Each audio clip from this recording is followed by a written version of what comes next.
김종배 시선 집중. 여러분 안녕하십니까, 김종배입니다. 국제 상황을 짚는 JB타임즈 시간인데요. 1부에서는 홍콩 화재 상황 먼저 점검을 하고 이어서 우크라이나 종전 협상 과정도 살펴보도록 하겠습니다. 그리고 2부에서는 미군의 현재 모습을 짚어볼 텐데요. 페거세스 장관의 노골적인 여성 배제 기조에 국방부의 정치 개입 시비까지 겹치면서 내부 혼란이 가중되고 있다고 하는데 자세히 알아보겠습니다. 11월 29일 토요일 김종배의 시선집중 광고 듣고 시작합니다.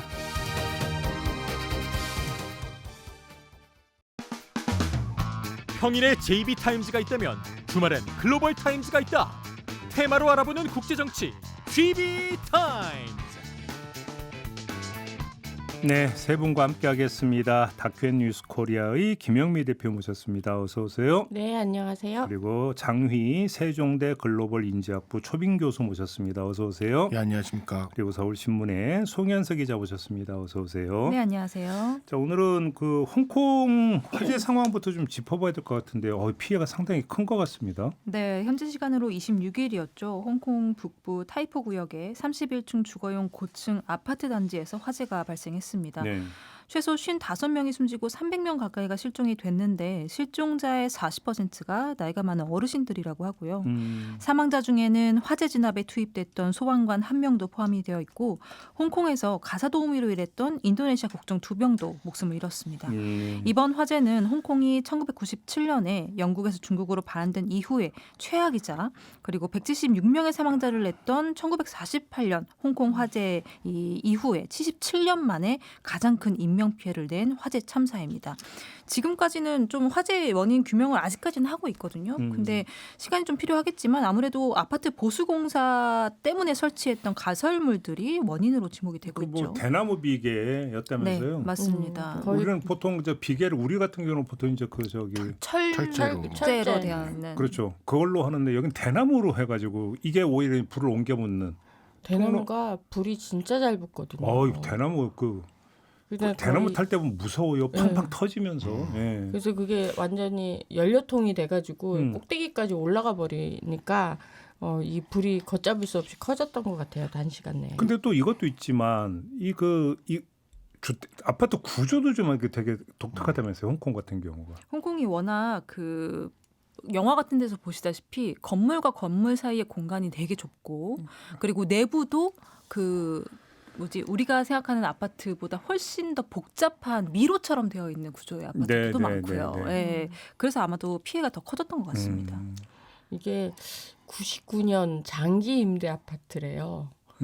거기는 이제 75년, 99년 뭐 이렇게 장기 임대 아파트에 사시는 분들이라 노인분들이 많으셔가지고 더 피해가 컸고 지금 현재 불길이 잡히고 나서도 그 안에 사실은 구조 작업하러 들어간다 하더라도 굉장히 위험해서 지금 섣불리 못 들어간다고 하더라고요. 그래서 그런 거 봤을 때 지금 이게 최악의 화재 참사이기도 하지만 저는 이게 홍콩의 정치 상황하고도 굉장히 맞물려 있다고 생각하거든요. 어떤 말씀이세요? 이게 2016년에 여기 이제 외벽 공사를 하라고 이게 지시가 내려와서 그때 이제 안전 점검에 이제 통과하지 못한 상황이어가지고 그래서 그때부터 이제 그 보수공사 하는 걸 준비를 했는데 2018년, 19년 홍콩의 우산 혁명 이후에 막 송환법 반대하는 시위들이 많았었잖아요. 그러다 보니까 이제 안전이나 이런 국가 시설 정비하고 막 이러는데 시간보다는 이 시국을 평정하기 되게 바빴던 거예요, 홍콩 정부가.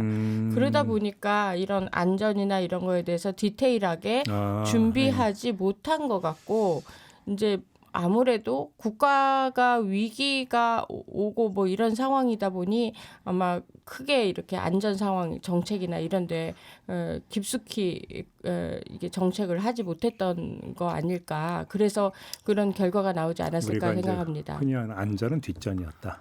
결국은 인재였다. 뭐 이런 얘기가 되는 거잖아요. 그리고 뭐 이게 이제 비리 사건과도 로 발전할 가능성이 큰데 대나무 비계는 사실 홍콩 가면은 저희가 많이 볼 수 있어. 아직도 거기서도 계속 이제 철제로 바꾸자는 이야기는 있지만 또 이거 한편으로 이게 더 효율적이고 가격도 싸고 전통이다 하면서 이제 쓰는 경우도 있는데 문제는 지금 이걸 했던 업체가 이제 홍콩은 정기적으로 이제 외장을 교체해야 된다고 하더라고요. 그래서 이제 여기가 그 임대 아파트인데 주로 그래서 이분들이 이제 큰 돈을 걷어가지고 지금 외벽 공사를 해서 문제는 이제 최종 낙찰자가 다른 업체들의 2배나 된 액수를 냈는데 얘네가 낙찰이 됐고 그다음에 비용을 아낀다고 대나무 비계도 사용하고 그 옆에다가 안전장치 같은 걸 놓을 때 이걸 다 난연성 그 자재를 써야 되는데 뭐 스티로폼 이런 거를 집 창문에 다 붙여서 그 사생활 보호한다고 거기 인부도 왔다 갔다 하니까 스티로폼을 다 붙여놓고 그래서 안에 들여다보지 말라고. 예, 근데 오히려 이게 화재가 났을 때 안에서 밖이 보이지 않아가지고 탈출을 못한 사람들도 많았다 그러더라고요. 그럴 수 있겠네요. 예.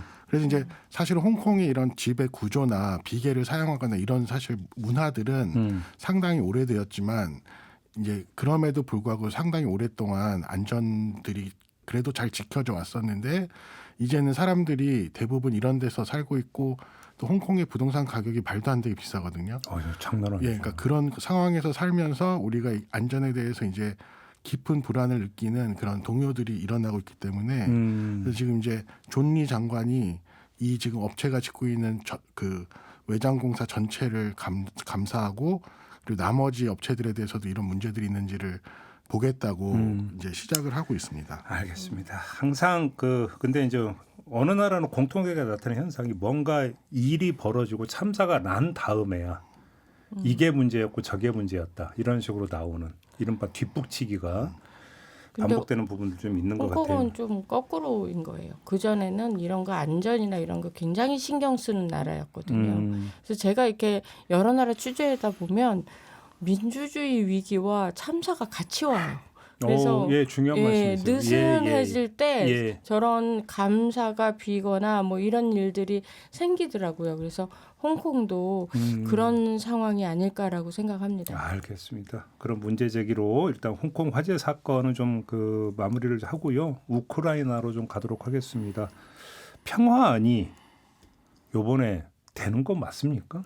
지금까지는 아직 실무 단계에서 합의가 되지 않았기 때문에 러시아는 지금 절대 받아들일 생각이 없다라는 러시아는? 뜻을 명확히 한 상태고 트럼프 대통령 쪽에서는 계속 러시아한테 받아들이려고 압력은 주고 있어요. 그런데 트럼프가 중간에서 이렇게 중재를 서두르면 서두를수록 러시아는 시간이 자기들 편이라는 걸 더 확실히 알게 될 겁니다. 그리고 푸틴 입장에서는 사실 트럼프와의 어떤 충돌이라든지 협상이 스트롱맨 대 스트롱맨의 대결인 거잖아요. 네. 그러니까 엄연히 이제 푸틴 입장이 이거예요. 엄연히 우리가 지난 여름에 앵커리지에서 만나서 다 약속을 하지 않았느냐. 근데 그때 만든 종전 기본 원칙에는 러시아가 점령지도 다 가져가고 나토 가입도 영원히 우크라이나가 못하게 하고 뭐 대러 제재도 완전히 해제해 주기로 했었는데 지금 가지고 온 평화협정안은 뭐 그게 28개에서 19개로 줄였다고는 하지만 전선도 동결이고 나토 가입도 안 된다는 표현 자체가 약화되어 있는 부분이다 보니까 저는 이번 현재 지금 상황에서 봤을 때는 이거 자칫하면 트럼프 쪽에 밀리겠는데? 라는 생각을. 왜냐하면 시간은 러시아 편이니까. 우크라이나 입장은 뭔데요? 우크라이나에서는 지금은 일단은 자기네들은 사인하겠다라는 입장이에요. 이번 주 뭐 다음 주 초 안에 다 지금 마무리가 될 걸로 예상은 되고 있지만 러시아가 일단은 절대 움직이지 않을 상황이기 때문에. 전선 동결인데도 이제 우크라이나를 받겠다. 그럼 그렇죠. 이제 빼앗긴 땅 뭐 그들이 다 달라는 거죠. 응? 그 러시아가. 그러니까. 원래 러시아 쪽에서 원하는 건 우크라이나 영토의 한 40%예요. 그 40%를 줄 수가 없고 제가 현지에서 사람들한테 이렇게 물어보면 땅은 절대 못 준다는 입장이에요. 국민들은. 그러니까 이제 젤렌스키 대통령은 합의를 보고 싶어도 이 국민들의 이 의사를 반영할 수밖에 없는 상황이 눈치를 볼 수밖에 없단 말이에요. 네. 그러니까 지금 이 협상안에는 쉽게 말해서 우리로 치면 경상남도와 뭐 강원도 일부를 달라는 얘기인 거거든요. 근데 우리 같으면 이렇게 쉽게 주겠냐고요. 우리도 못 주잖아요. 그러니까 거기도 마찬가지인데 그럼에도 불구하고 젤렌스키 대통령이 지금 굉장히 정치적 위기예요. 그 측근이 비리 뭐 이런 스캔들이 터져가지고 지금까지 젤렌스키 정치 인생상 제일 위기라고 할 수 있는데 이럴 때 미국 트럼프 대통령이 이 협상안을 종전 협상안을 내민 거예요. 그래서 이 타이밍도 굉장히 노렸다고 저는 생각을 하거든요. 그래서 근데 이게 협상안이 물론 이제 우크라이나도 받기 힘들겠다. 제가 읽어보고 딱 그 생각이 들었는데 일단 영토 문제가 해결이 안 되겠구나라고 우크라이나를 걱정했는데요. 웬걸 러시아도 안 된다는 거거든요. 지금 우리 이제 전쟁 나고 나서 왜 우크라이나는 왜 이 협상안에 같이 안 하느냐, 왜 니네들 동의 안 하느냐 이렇게 사람들은 생각할 수 있겠지만 한 번도 그 협상 테이블에 우크라이나를 앉히질 않은 거예요.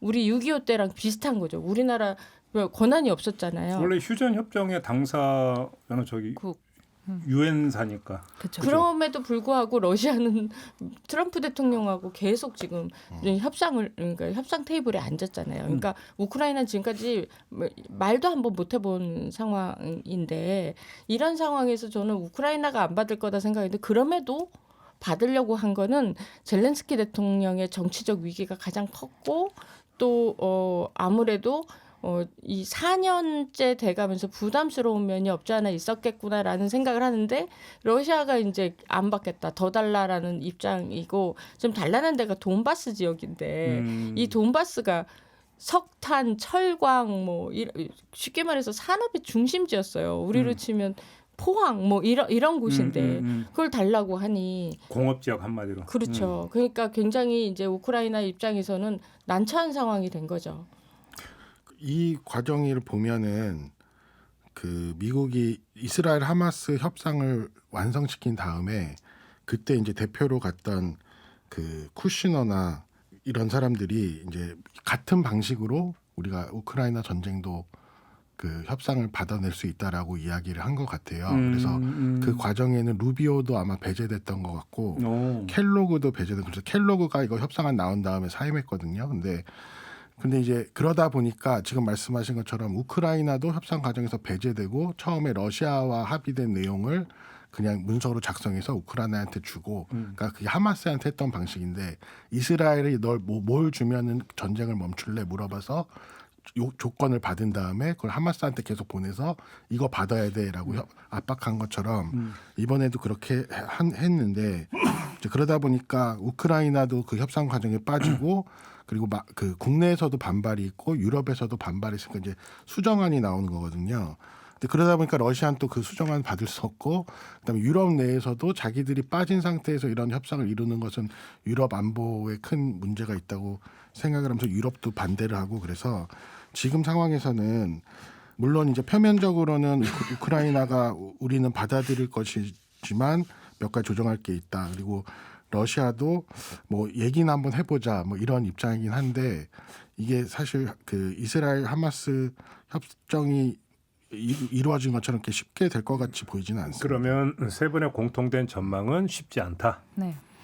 쉽지 그렇다. 않죠. 그리고 이 협상안이 나오게 된 계기가 그 미국의 중동 특사인 위코프가 이제 러시아 쪽을 만나가지고 만든 안인데 이게 심지어는 그 영어로 되어 있지만 러시아 말을 이렇게 번역한 것 같은 그런 그러면 느낌의 러시아가 써준 걸 영어로 번역. 그래서 그냥 던진 거예요. 그랬다는 의심이 많이 예, 있습니다. 의심이 많다고 그러더라고요. 근데 위코프 자신도 이분이 원래 행정 쪽에 일을 하시던 분이 아니라 부동산 업자였거든요. 그러니까 땅에 관심이 많으셨나 봐요. 그래서 영토 문제. 네, 그래서 지금 우크라이나에서는 이 위코프가 문제다라고 얘기하는 사람들이 많아요. 그러면 쉽지 않으면 전쟁이 계속 이 상태로 계속 이어지는 거라고 봐야 되는 겁니까? 왜냐하면 지금 이 전쟁이 미국, 유럽, 러시아, 우크라이나 최소 지금 이 4개 영역이 겹쳐져 있는 부분이잖아요. 다 지쳐 있지 않습니까? 많이 지쳐 있고 그리고 중재를 할 수 있는 영역 안에 있는 미국의 트럼프 대통령이나 유럽이 또 입장이 달라요. 예를 들어서 트럼프 대통령은 당연히 전쟁을 끝내는 게 목표입니다. 그게 자신의 이력 한 줄을 채워야 내년에 노벨 평화상 받고 노벨상 타야지. 네, 그리고 중간 선거 잘 치를 거거든요. 근데 대신 트럼프 대통령은 그 다음은 없습니다.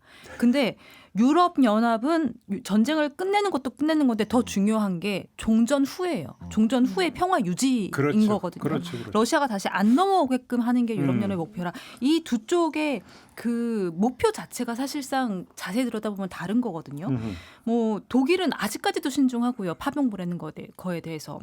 근데 심지어 유럽연합 안에서도 독일은 신중하고 프랑스랑 영국은 파병해주고 싶지만 여론이 좋지 않고 폴란드나 이탈리아는 우리가 지금 우리 방어하는데도 바빠 죽겠는데 우리는 보낼 병력이 없어. 이런 상황이라서 유럽연합 안에서도 또 굉장한 갈등이 있어요. 그렇다 보니까 젤렌스키 대통령의 어떤 정치적 생명이나 이런 걸 떠나서 입장 자체는 굉장히 비참한 상황이에요. 근데 이렇게 흘러가면 결국은 우크라이나 쪽에 불리한 거 아니에요? 네, 그래서 아까 말씀드린 것처럼 시간은 러시아 편이다. 그러니까. 원래 불리해요 지금. 그리고 이 땅을 떼준다 한들 돈바스 지역이 이제 아까 공업지대라고 했잖아요. 러시아가 만약에 돈바스 지역을 차지하게 되면 거기를 기반으로 이제 더 군사적인 어떤 무기 생산이나 더 그걸 기반으로 유럽을 더 노릴 거라는 그런 유럽의 불안감들이 있는 거예요.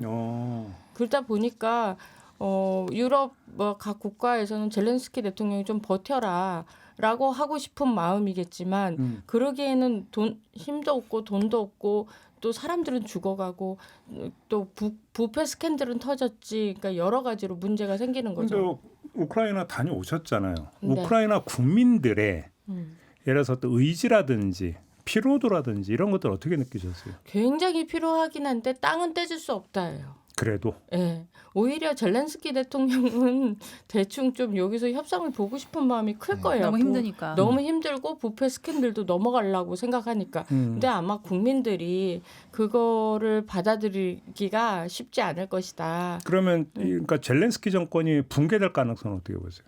그러니까 제가 이게 한국 와서 제일 많이 들은 질문이 뭐냐면 국민들이 이제 젤렌스키 대통령에 대해서 어떻게 생각하냐와 그 사람이 이제 정치적인 생명이 어떨 거가 이제 이런 얘기들을 질문들을 많이 듣는데 제가 봤을 때는 지금 현재 젤렌스키 대통령이 최선이에요.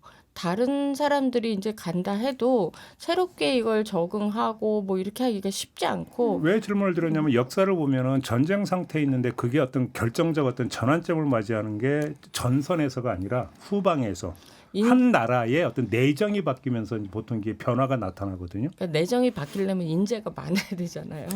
근데 이제 선택지가 별로 없다. 부패 스캔들 터진 거 보면 아시다시피 굉장히 그 우크라이나 정부 입장에서는 젤렌스키 정도만한 대안이 없는 것 같거든요. 저는 뭐 누구라고 다 굉장히 좁은 거죠. 예, 다 얘기하기는 힘들지만 다른 사람이 되면 더 하면 더 그럼 할지. 우크라이나 국민 입장에서도 선택의 여지가 별로 없다. 그 얘기를 계속 했었어요. 그 얘기를. 그래서 교수님은 어떻게 전망하세요? 저도 뭐 우크라이나 국내 사정은 잘 모르는데 네. 그 김영미 PD님에게 의존하고 있지만 예. 근데 지금 상황에서 그러니까 그 젤렌스키가 그래서 이 협상안이 나온 다음에 바로 TV 연설을 했어요. 그래서 우리에게 지금 선택권은 존엄성을 지키는가 아니면 우리의 가장 큰 그 협조자를 지키는가.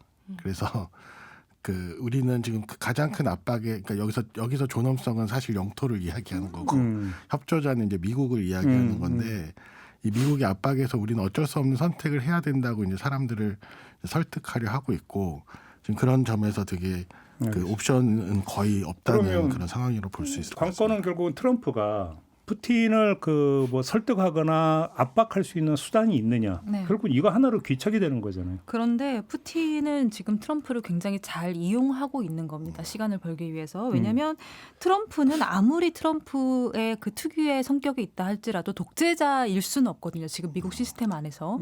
그러면 결국 유권자들한테 선거로 심판받아야 되는 사람이 트럼프고 푸틴은 그걸 약점이라고 생각하는 거예요. 그래서 그 지점을 굉장히 잘 파고들어서 트럼프가 이미 지난 9월부터 내년 11월 중간선거 준비를 들어갔는데 네. 이런 상황에서 중간에 푸틴하고 크게 어긋나거나 전선이 지나치게 확대되거나 이런 상황에서 손해를 보는 건 그럼 누구냐. 푸틴이 아니라 트럼프라는 걸 알고 있거든요. 그래서 그거를 잘 아는 푸틴이 트럼프를 가스라이팅하고 있다라고 가스라이팅. 네, 저는 보고 있습니다. 아무튼 지금의 형세를 정리하면 가장 유리한 쪽은 푸틴이다. 네. 이렇게 정리를 해야 되네요.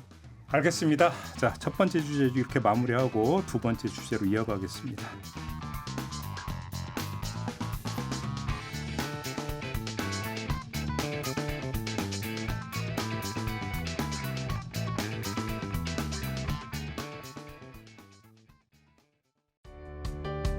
때로는 날카롭게, 때로는 삐딱하게, 그러나 매 순간 섬세하게 시선이 필요한 우리 사회 곳곳을 살펴봅니다. 김종배의 시선집중.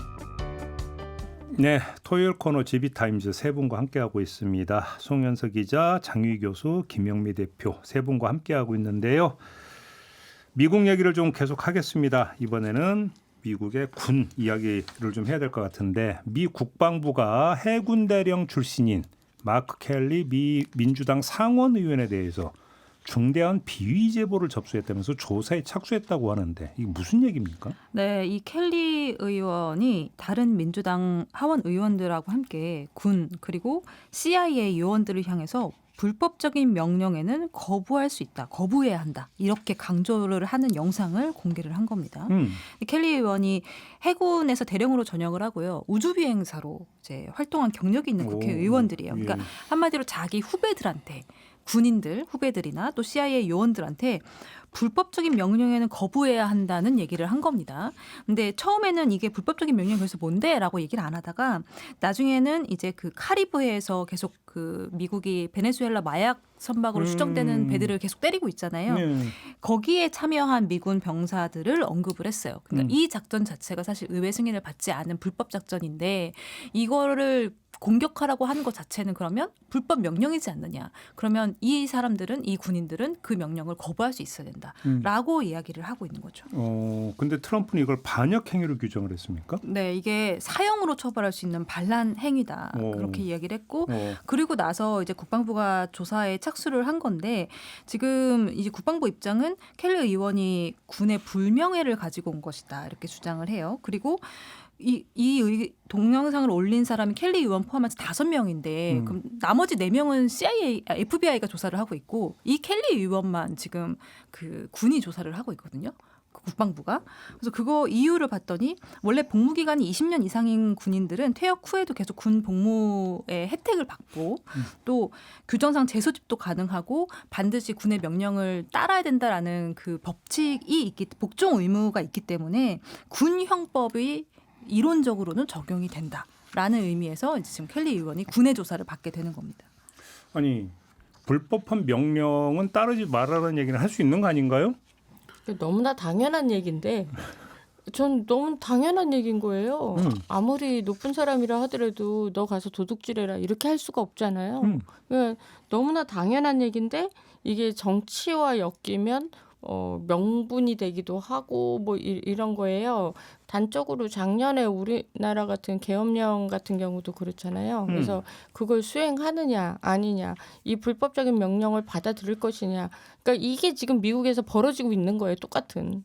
그래서 베네수엘라 앞에 지금 미군 함대가 와 있는 상황에서 만약에 이게 의회 승인 없이 어떤 전쟁이 갑자기 일어났다 했을 때 미국 정부가 어떻게 감당하겠느냐라는 부분들을 사실 문제 제기한 건데, 그러면 트럼프 대통령 입장에서 야 그러면 이거는 명령 불복종이다. 그건 사형시켜도 돼라고 나온 거기 때문에 이게 갈등이 생기게 된 이유가 군을 의회가 통제를 하느냐, 그다음에 쉽게 말해서 자기 대통령의 부대냐 미국의 부대냐 이런 관점에서 지금 헷갈리고 있는 거예요. 그러니까 간단히 얘기하면 그 마크 켈리 상원 의원을 윤석열 버전으로 보면 반국가 세력인 거죠. 그렇죠. 딱 그거죠. 네, 딱 그렇게 딱 그렇게 거죠. 말하고 있습니다. 정확히 똑같이. 근데 이거를 제가 기사를 쓸 때도 사실 의아한 부분이 있었어요. 두 가지였는데 하나는 뭐야 또 한국 얘기야? 그렇죠. 너무 깜짝 놀라서 쓰면서도 자꾸 헷갈리고 주어를 잘 써야 돼. 뭐 네. 이렇게 생각하기도 했고, 두 번째는 그럼 미국에는 원래 복종 의무의 규정이 없는데 지금 이 사람이 이렇게 얘기해서 문제가 된 건가? 뭐 이제 이 부분이었는데 사실 이 부분에서 더 의아했습니다. 미국은 그 상관의 합법적인 명령에 복종하지 않을 경우 처벌한다라는 조항이 분명히 있어요. 미군 조항에. 근데 이거를 거꾸로 보면은 합법적이지 않은 명령에는 불복종하는 걸 처벌 대상이 아니게 본다라는 얘기거든요. 그렇죠. 근데 당연히 그렇게 해석이 되죠. 그리고 세부 지침까지 있습니다. 세부 지침의 엄연히 상관의 명령은 합법적인 것으로 추정되지만 범죄 행위를 수행하도록 지시하거나 헌법적 법률적 권리를 침해하는 명령은 합법적인 명령이 아니다라고 세부 지침을 주고 있어요. 그러니까 이렇게 보면 사실 굳이 켈리 의원이 이런 얘기를 하지 않아도 그러니까는 너무 당연한 얘기를 한 거예요. 이거를 어떻게 군에 대한 어떤 반항이라든지 아니면 잘못된 얘기를 한다고 볼 수 없는데 지금 이 미 국방부가 켈리 의원한테 어떤 프레임을 아주 강력하게 씌운 거예요. 그러니까 쉽게 보면 딱 켈리를 본보기 삼아서 맞아요. 카리브해에 지금 항모까지 출동시킨 것을 더 이상 시비 걸지 마. 맞아요. 차단용으로 지금 쓰고 있는 거 아닙니까? 그러니까 지금 사실은 이 명령 문제는 되게 계속 나오고 있던 문제인데 그 오레곤주에다가 포틀랜드에다가 주방위군 파견할 때도 그때도 주방위군 사령관이 아마 우리는 그 불법적인 명령에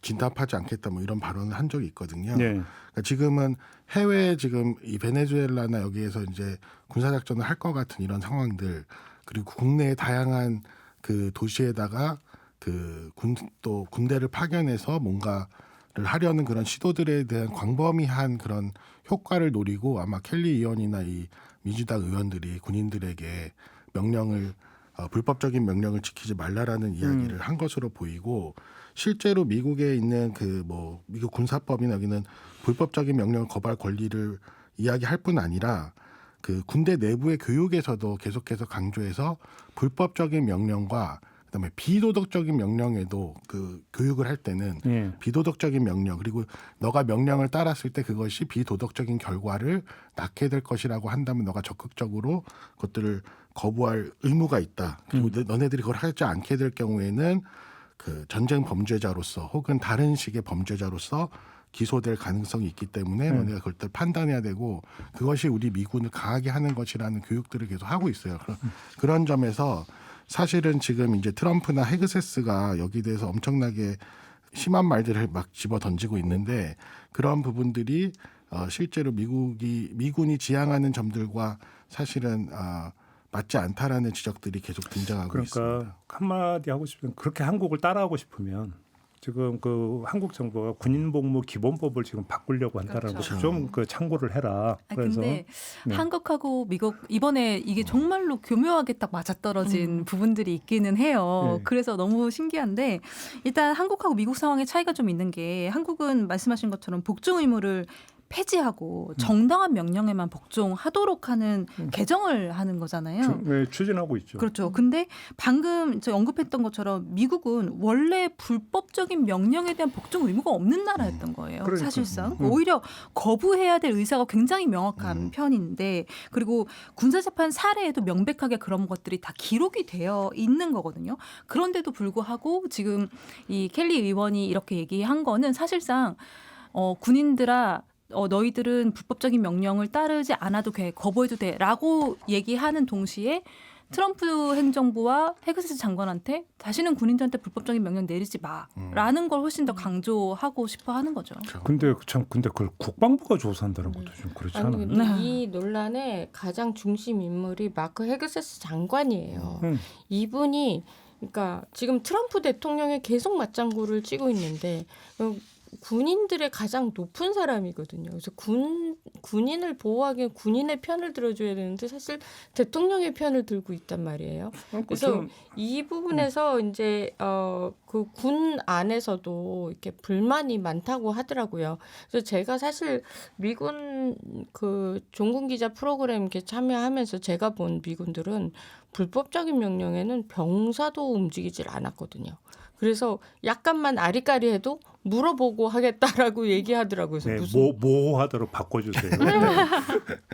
그래서 그러니까 이게 굉장히 질서가 잘 잡혀 있는 군대라고 저는 생각을 하는데 이번에 이제 트럼프 대통령 이제 군 장악을 위한 어떤 이런 시그널이 그러니까 아닐까라고 생각을 우리 해요. 옛말 틀린 거 하나도 없는 게요. 그 세우는 데는 한참 걸리지만 무너지는 건 한순간이라고. 네. 다 그런 거예요. 이게 다 보면. 그게 지금 트럼프 대통령의 국내 정치에서 가장 큰 부분을 차지하는 게 현재로서는 상무부, 그 다음이 뭐 에너지부 이런 데고, 그러니까 국무부, 상무부, 그 다음이 전쟁부거든요. 이 국방부죠. 지금 전쟁부를 바꾸려고 하는.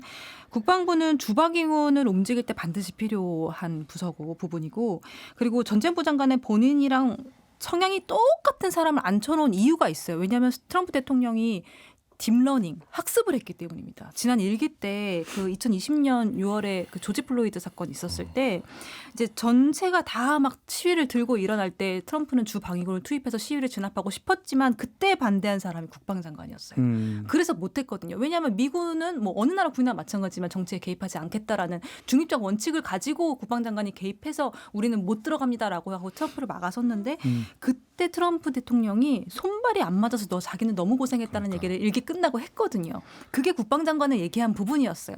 그렇기 때문에 지금은 대도시에 줄줄이 다 지금 주방위군 투입하고 있는 상황에 당연히 피트 헤그세스 같은 사람들이 붙어야 되는 거라서 지금 군을 그런 방식으로 장악하려고 하는 노력이 있죠. 알겠습니다.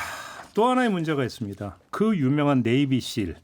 여기 그 지휘관으로 내정됐던 한 여성 장교가 임명식을 2주 앞두고 해임 통보를 받았다. 이게 어떻게 된 얘기입니까? 이 얘기는? 이 미 해군 여성 장교 A 대령이 지난 7월에 말씀하신 네이비실 사령부의 새 지휘관으로 임명을 될 예정이었는데 말씀하신 것처럼 2주 전에 임명식이 취소됐다는 통보를 받습니다. 근데 이 군인이 사실 그 2주 앞두고 임명식 앞두고 막 초청장 편지도 받고 다 예정이 되어 있는 상태에서 이게 완전히 무너졌고 그리고 전화로 얘기를 했대요. 뭐 메일도 없고 문서도 없이 해임 통보를. 근데 그것도 어느 그냥 작은 무슨 동네 반상회 뭐 이런 것도 아니고 네이비실 사령부 지휘관입니다. 근데 그 전화 한 통화로 끝냈다는 건데 이게 CNN이 이걸 이제 집중 보도하면서 얘기하기로는 마치 어떤 문서 기록도 남기지 않으려고 하는 것처럼 군이 이 문제를 처리했다라고 이야기를 하고요. 그 이후에 국방부나 미 해군이 그걸 왜 해임한 거냐 도대체라고 물었을 때 이 실이 아니었다. 그러니까 네이비실에 속하는 사람이 아니었다. 적합한 사람이 아니었다. 그리고 구조적으로 재검토하는 과정에서 생긴 어떤 절차다라고 해명은 했지만 내부에서는 A 대령이 여성이어서. 아니 그러면 의문인 게 그러면 왜 그럼 애당초에 임명을 했어요? 실에서 사실 그 네이비실에서 추천을 해서 임명을 해서 내부적인 절차에 의해서 된 건데 그렇기 때문에 아마 그 더 상위층의 압박이 있었던 게 아닌가라는 지금 의문. 특히 이제 헤그세스가 저번에 저희도 다뤘는데 그 전 세계에 있는 군장성을 다 모아놓고 군기 잡았던. 살찌면 안 되고 뭐 여성들도 똑같은 체력 검정을 거쳐야 되고 수염 기르면 안 되고 뭐 이런 얘기들 했었잖아요. 네. 그래서 이제 그런 일환에서 여성들에 대한 군대 내 숙청 같은 게 이루어지는 게 아닌가. 그리고 최근에 보면은 미군 내 여성 사성 장군이 4명이 있던 사성 장군은 다 해임이 됐고 2015년부터 전투병과가 여성들한테 개방되기 시작한데 이것도 DEI 정책의 일환이었어요. 그런데 DEI 정책이 뭐예요? 그러니까 평등하고 그 다양성, 포용성. 그래서 이제 전투병과에 들어오게 하면서 이전까지 여성들이 들어오지 못한 이유가 여성과 남성에 대해서 같은 기준을 규정하면 여성들이 능력이 됨에도 불구하고 생물학적 차이 때문에 오지 못한다. 그래서 기준은 똑같은데 그 적용 기준을 조금씩 낮춰놨어요. 그래서 여성들이 2015년 개방 이후에 여성 배치가 증가해서 뭐 예를 들면 육군에는 1,000명 이상이 전투병과에 배치됐고 그 해병대에서도 600명 이상이 배치가 됐는데 헤그세스는 여자가 군대에 오면 전투에 같이 나가면 남자들이 여자를 지키려고 하다 보면 아이고야. 전투를 못해 뭐 이런 얘기를 막 계속 했어요. 그리고 그 안에서 여자들은 무거운 거 들지도 않고 들지도 못하고 들지도 않고 남자들이 그걸 다 해야 되고 그래서 이거는 전투가 될 수가 없어. 그래서 모든 그 전투병과는 똑같은 기준을 해야 돼. 그러면서 다시 남자 기준으로 뭐 데드리프트도 140kg로 여자는 120kg, 남자 140kg 뭐 그랬던 것 같은데 그거를 140kg로 근데 120kg를 드는 것도 사실은 엄청난 건데 그러면 데드리프트로 120kg. 예. 그리고 이제 거기에 체력 검정을 두 번 통과를 못하면 제대를 시켜버렸어요. 그래서 그러고 나서 여성 인원이 또 전투병과에서 30-40%가 감축되는 효과를 일으켰는데 그러면서 지금 점점 미국 군대를 백인 남성의 군대로 지금 만들려는 그런 이제 하나의 시도가 일어나고 있는 걸로 아무튼 볼 수 그러면 있습니다. 이 여성지역 휴가는 그냥 네 알았습니다 하고 그냥 그렇게 따른 거예요? 그게 아니고 이게 미 해군에는 그 특정 계급에서 다음 계급이나 뭐 다음 임무를 이제 받아야 되는데 그걸 못 받으면 일정 시점에서 반드시 의무적으로 전역을 하거나 강제 퇴역이 됩니다. 그래서 옷을 쉽게 벗은 하면 거예요. 퇴역 당했군요. 당한 거죠. 네. 다음 자리가 없으니까. 네. 근데 이분은 해군 정예부대죠. 네이비 실의 팀 6 거기에 이제 지휘관을 맡은 거거든요. 근데 이게 뭐 그냥 정치계에서 너 해 이게 아니라 사실 여기 군 내부에서 고심 끝에 이 사람이 최고의 지휘관이 될 거다라고 판단해서 이름을 올린 거였거든요. 이분 같은 경우는 이라크전에서도 퍼플 하트라고 그 공격을 받거나 거기서 살아남아서 자기 부대를 잘 지킨 공로를 인정받은 훈장도 받은 사람이고 실전 경험도 있는 거죠. 실전 경험이 굉장히 크고 이라크전에서도 지휘관으로서 굉장히 실력이 좋다고 소문이 난 사람이라고 하더라고요. 헤그세스 장관의 실전 경험이 있나요? 있긴 뭐 있어요. 있기는 있는데 주 방위군으로 소령으로 있어가지고 주 방위군과 이라크전 파병과는 조금 주 방위군하고 네이비시를 비교하면 안 근데 돼요. 네이비시- 네이비시라고는 비교할 수 없는데 미국은 주 방위군도 똑같이 전투에 참여를 했기 때문에 이제 자기 정확히 전투 경험이 어떤 건지는 정확히 알려지진 않았지만 네. 그럼에도 불구하고 이제 자기가 그 실전 전투 경험 거기서 뭐 그 훈장 비슷한 것도 받고 그래서 자기가 이제 거기에 참가했다는 걸 되게 자랑스럽게 이제 얘기를 하고 다니고 자기의 이런 군 경험이 이런 얘기를 하는데 기반이라고 이제 얘기를 하는데 사실 제가 볼 때 가장 큰 문제는 뭐냐면 그때 장성들을 모아서 얘기할 때 헤그세스가 되게 중요한 얘기를 하나 했는데 우리는 전투하는 군대다. 그래서 우리가 이런 체력들이 필요하다. 강해져야 된다 이런 얘기를 했고 또 하나는 이제 우리는 내부의 적과 싸워야 된다. 내부에 있는 반란자들, 그 반국가 세력. 반국가 세력들을 싸워야 된다고 하는데 네. 그런 점에 저는 사실 이게 상당히 위험한 지금 상황으로 가는 것 같아요. 왜냐하면 내부에 지금 예를 들면 시위자들 이런 사람들이 뭐 반이민 정책을 하는 사람들 그리고 뭐 여성이라든지 이민자들 그런 사람들을 쉽게 적으로 만들어서 지금 아까 사실은 켈리 의원이 불법적인 명령에 복종하지 말라는 비디오를 만들고 거기에 대해서 헤그세스랑 트럼프가 강력하게 반발한 것과도 관련이 있는 거라고 저는 생각을 하는데 그래서 이제 내부의 전쟁을 치르게 된다면 이 우리의 군대들이 효율적으로 그런 외부의 적들을 쉽게 그들을 적대시하고 싸울 수 있는 군대를 만들려는 일환도 거기 포함되어 있지 않는가 하는 그러면 생각이 내부의 있습니다. 적해서 진짜로 내부의 반국가 세력 일수하기 위해서 윤석열 전 대통령 따라서 마샬로라도 지금 뭐 발동을 하겠다라는 건가요? 그게? 사실 이게 그 체력을 중심으로 얘기하는 것도 사실 문제가 있는 게 물론 군인이니까 어느 정도 체력은 돼야 되죠.